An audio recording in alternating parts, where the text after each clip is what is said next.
વડાપ્રધાન નરેન્દ્ર મોદીના જન્મદિવસ નિમિત્તે ભાજપ દ્વારા દર વર્ષની જેમ આ વર્ષે પણ 17 સપ્ટેમ્બરથી 2 ઓક્ટોબર સુધી સેવા પખવાડિયુંનું આયોજન કરાયું છે. આ સમયગાળા દરમિયાન રાષ્ટ્રીય સ્તરે વિવિધ સામાજિક સેવા કાર્યક્રમો અને સંસ્કારથી પરિપૂર્ણ પ્રવૃત્તિઓ યોજાશે. પ્રત્યેક જિલ્લામાં 750 યુનિટ રક્ત એકત્ર કરવા માટે રક્તદાન કેમ્પ યોજાશે, જે પીએમ મોદીને 75 વર્ષ પૂર્ણ થયાના સંદર્ભમાં રાખવામાં આવ્યો છે.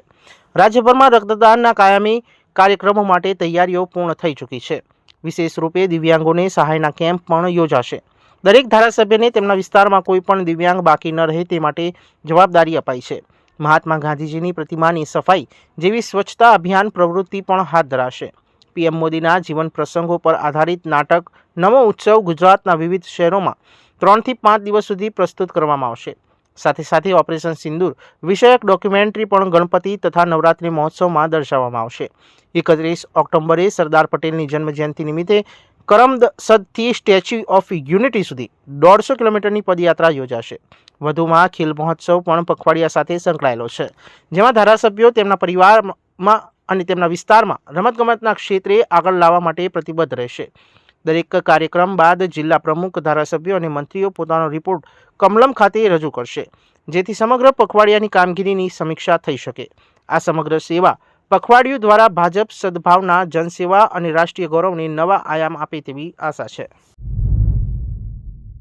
દરેક જિલ્લામાં 750 યુનિટ આ રક્ત જમા થાય, કેમ કે માનનીય પ્રધાનમંત્રી શ્રી નરેન્દ્ર મોદી સાહેબના 75મો જન્મદિવસ છે, એટલે 750 યુનિટનો ટાર્ગેટ અમે દરેક જિલ્લાને એની અંદર આપ્યો છે. સમાજ, કોલેજો અને સામાજિક સંગઠનો પણ સાથે મળીને આમાં આયોજન કરશે. દિવ્યાંગો માટે પણ એમનું જીવન સરળતાથી જીવી શકે, એ આર્થિક ઉપાર્જન કરી શકે, એના માટે પણ એના કાર્યક્રમો કરવાનું નક્કી કરવામાં આવ્યું છે.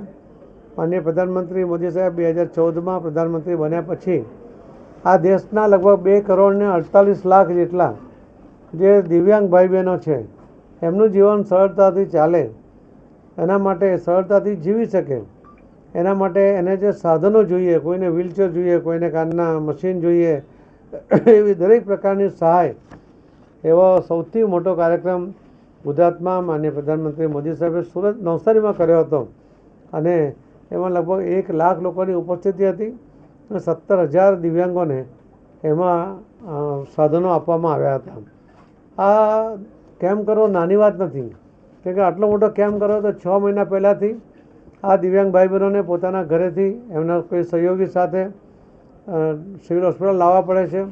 એમને કેટલા ટકા દિવ્યાંગ છે એનો સર્ટિફિકેટ ત્યાંથી લેવું પડે છે, ફરીથી એમને પાછા ત્યાં મૂકવા જવું પડે છે, અને કાર્યક્રમ વખતે પણ લાવવા પડે છે.